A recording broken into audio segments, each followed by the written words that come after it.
ఈరోజు బీసీలకు 42% ఇవ్వడం ఏదైతుందో శాసనసభ ద్వారా బిల్ పాస్ చేసి గవర్నర్ గారికి అసెంట్ కోసం పంపారు. ఆయన యొక్క సిగ్నేచర్ కోసం అది అక్కడ ఉండడం జరుగుతుంది. కాకపోతే ఈరోజు 42% అనేది రాజ్యాంగంలో పొందుపరిచిన భాగంగా 340 ఆర్టికల్ ఏదైతుందో ఏదైతే కమిషన్స్ ఎన్నో కమిషన్స్ మండల్ కమిషన్ కానీ కాకా కలెక్టర్ కమిషన్ వృద్ధుల కమిషన్ కానీ రిపోర్టు ప్రకారం వాళ్ళ యొక్క కమిషన్ రికమెండేషన్ ప్రకారమే ఇవ్వడం జరిగింది 42% అనేది.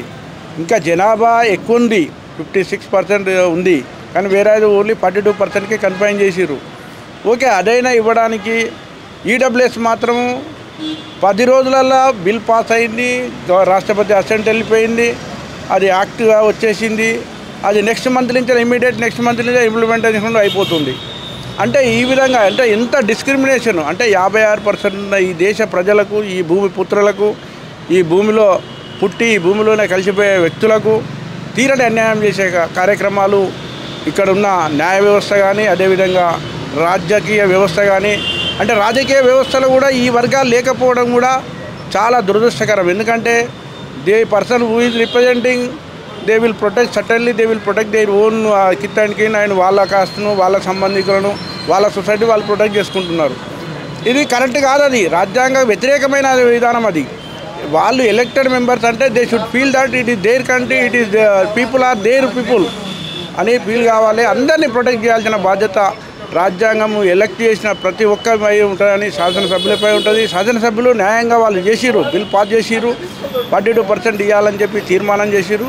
న్యాయబద్ధంగా వాళ్ళు చేసే కార్యక్రమాలు ఏదైతే కాంగ్రెస్ పార్టీ రేవంత్ రెడ్డి గారు చాలా ధర్మబద్ధంగా న్యాయబద్ధంగా ఆయన చేసిందని మేము అనుకుంటున్నాము.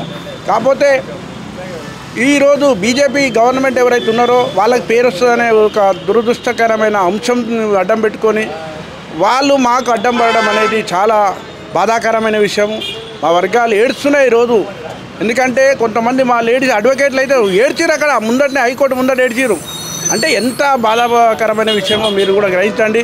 మేము 14వ తారీఖు నాడు అంటే మేము కూడా మేము భాగస్వామ్యమై ఈ అభివృద్ధిలో భాగస్వామ్యం కాకూడదా? మళ్ళీ ఈ రాష్ట్రం ఈ దేశం ఎటుపోతున్నది?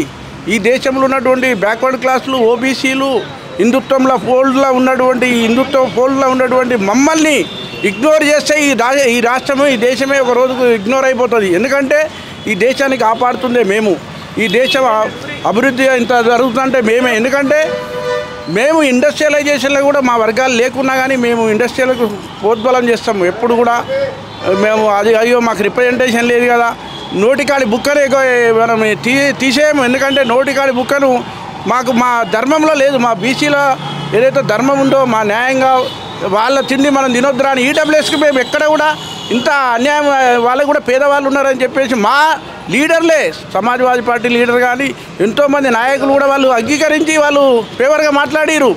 ఒక్క తమిళనాడు వాళ్ళు తప్ప. ఎందుకంటే తమిళనాడులో 69% వాళ్ళకి ఇచ్చిర్రు. వాళ్ళు ఒక కరడు కట్టిన విధానంతో ఉన్నారు. వాళ్ళకు మా బీసీలకు ఉండాలనే అంటే ఒక జిజ్ఞాస ఉంది వాళ్ళకు, కాబట్టి వాళ్ళు సాధించుకోగలిగారు. మాకు లేదా పోరాటతత్వం. ఎందుకంటే తెలంగాణలో కానీ ఇటు ఆంధ్రప్రదేశ్లో కానీ ఆ పోరాటతత్వం లోపించింది మాకు. ఒక కృష్ణయ్య గారు కొంతమంది నాయకులు మేము చేస్తూ ఉన్నాము, కానీ మాలో కొంత లోపం ఉన్నది. ఎందుకంటే మాకు కూడా ఆలోచన పుట్టాలి, వాళ్ళే తినాలా మేము కూడా తినొద్దా, మేము కూడా అధికారంలో భాగస్వామ్యం కావద్దా అనే తత్వము మాలో ఉందా లేదా అని మేము అంటలేము. కానీ ప్రేమ ఆప్యాయత అనురాగం ఉన్నది. కాబట్టి ఖచ్చితంగా రాబోయే రోజుల్లో ఈ 42% ఏదైతే ఉందో ఖచ్చితంగా ఇవ్వాల్సిన బాధ్యత ఉంది. రాజ్యాంగబద్ధంగా ఇవ్వాలి. ఇదేమో భిక్ష కాదు, ఇది ఒక హక్కు. ఒక చట్టం ద్వారా ఒక రాజ్యాంగం ద్వారా వచ్చినటువంటి హక్కును ప్రతి ఒక్కరు కూడా కాపాడుకోవాల్సిన అవసరం ఉన్నది. ఇది 14th రోజు ఏదైతే బంద్ ఖాళీ ఇవ్వడం జరిగిందో ప్రతి ఒక్కరు కూడా దాన్ని పార్టిసిపేట్ చేయండి.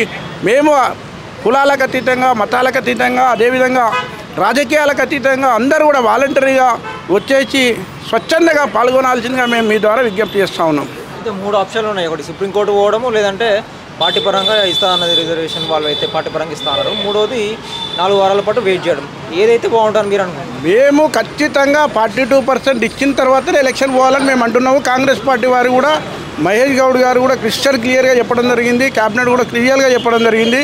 ఖచ్చితంగా వాళ్ళు ఇప్పుడు ముందుకు పోవాలంటే వాళ్ళు ఖచ్చితంగా 42% ముందుకు పోతారు. ఇది రాజకీయ అంశం కాదు, ప్రజాస్వామిక అంశం, ఇది ప్రజల యొక్క మమేకమై వాళ్ళు కూడా ఆత్మగౌరవంతో బతికే అంశం. కాబట్టి భాజపా ఏదైతుందో మోడీ గారు నేను ఓబీసీ అని చెప్పుకుంటూ ఓబీసీలకు అడ్డం పడడం అనేది చింతిత విషయము. ఇది మంచి పద్ధతి కాదు ఇది. అదేవిధంగా రామచంద్రరావు గారు కూడా వారు కూడా ఆలోచించాల్సిన అవసరం ఉన్నది. రామచంద్రరావు గారు మేమేదో బీసీలో చేస్తున్నాము, మేము హిందువులో చేస్తున్నాం, మరి మేము హిందువులం కాదా? మేము ఉంటేనే ఇక్కడ ఉంది, మేము లేకపోతే హిందువులు ఇక్కడ ఉండదే ఉండదు, హిందుత్వం ఉండదు. అదేవిధంగా ఈ దేశం కూడా కాపాడటంలో మేమే, సైన్యం మేము, అన్నిట్లలో మేమే ఉన్నాం. ఈ ఇండస్ట్రియలైజేషన్ అయిందంటే అన్నిట్లలో మేమే. ఈ రాజ్యాంగం ఇంత సుభిక్షంగా ఉందంటే అది కూడా మేమే. మొన్న పుల్వాలను చచ్చిపోయిన వాళ్ళు మేమే, పార్లమెంట్ కాపాడింది మేమే. మరి అన్ని దాంట్లో మేమే ఉండి మాకు మా యొక్క నోటికాడి బుక్కను ఆపడం అనేది కోర్టులో కూడా సమంజసం కాదు. ఎందుకంటే పరిణామాలు మంచిగా ఉండదు, అది పద్ధతి కాదు. అది కోర్టులు ఉన్నది ప్రొటెక్ట్ చేయడానికి, నష్టం చేయొద్దు. అంటే ఈడబ్ల్యూఎస్ మాత్రం అవుట్ రైట్ వాళ్ళు ఉన్నారు కాబట్టి ఓకే అంటారు. ఈడ ఈ న్యూమరికల్ లేదు, ఆ కమిషన్ లేదు, ఎందుకు ఇవన్నీ అంటే ఇది మంచి పద్ధత? మరి ఈడబ్ల్యూఎస్ వాళ్ళ కళ్ళు కనిపించలేదా? వాళ్ళు కూడా న్యాయం చేయాలి కదా, వాళ్ళు కూడా మంచిలే కదా. జడ్జిలు ఉంటారు, రేపొద్దు దిగిపోతారు. జడ్జి సిస్టమ్ అనేది system must protect the interest of the people. Social justice అనేది కాన్సెప్ట్ అనేది రాజ్యాంగంలో పొందుపరిచిన భాగం. అది అంబేద్కర్ గారు మహానుభావుడు ఒక మహాగ్రంథం ఇచ్చిన ఆ మహాగ్రంథాన్ని కాపాడే బాధ్యత కోర్టులపై ఉంటుంది. కోర్టులు ఉండి కొర్రులు పెట్టడం కాదు, కోర్టులు ఉన్నదే వాటిని కాపాడుకోవడానికి.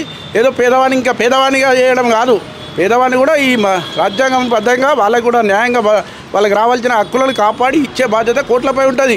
దాని మీద ప్రతి ఒక్కరు ఆత్మవిమర్శ చేసుకోవాలి. వాళ్ళ జడ్జి ఉంటారు, రేపొద్దు దిగిపోతారు. ఎవరు శాశ్వతం కాదు ఈ ప్రపంచంలో. కాబట్టి శాశ్వతమైన సిస్టమ్ ఏదైతే డెవలప్ అయిందో అది కాపాడుకోవాల్సిన అందరినీ కూడా సమీకృత డెవలప్మెంట్ దిశ ముందు పోవాలి. మమేకం అంటే ఇంక్లూజివ్ డెవలప్మెంట్ కావాల్సిన అవసరం ఉన్నది. ప్రతి ఒక్కరికి ప్రతి వర్గానికి కూడా అందరినీ కూడా ఈ భాగస్వామ్యం చేయాలి. ప్రజాస్వామ్యంలో భాగస్వామ్యంలో డెమోక్రటైజేషన్ సిస్టము, ఈ డెవలప్మెంట్ సిస్టమ్ ఏంటంటే ప్రతి ఒక్కరికి కూడా ఆత్మగౌరవం తీసుకురావాలనేది ప్రధాన ఉద్దేశము. ఏదో పెద్ద సర్పంచ్ అయినంత మాత్రాన, వార్డు మెంబర్ అయినంత మాత్రాన అయ్యేదేం లేదు. కాకపోతే వాళ్ళకు కూడా మేము కూడా గొప్ప వ్యక్తులమే, మేము కూడా ఉందాగా బతుకోవచ్చు, మేము కూడా ఆత్మగౌరవంతో బతుకోవచ్చు, మాకు కూడా విలువ ఉంది అనేది దాని ఉద్దేశం. ప్రధానంగా రాజకీయ అంశంలో రిజర్వేషన్ పెట్టడం జరిగిందని మేము తెలియజేస్తున్నాం.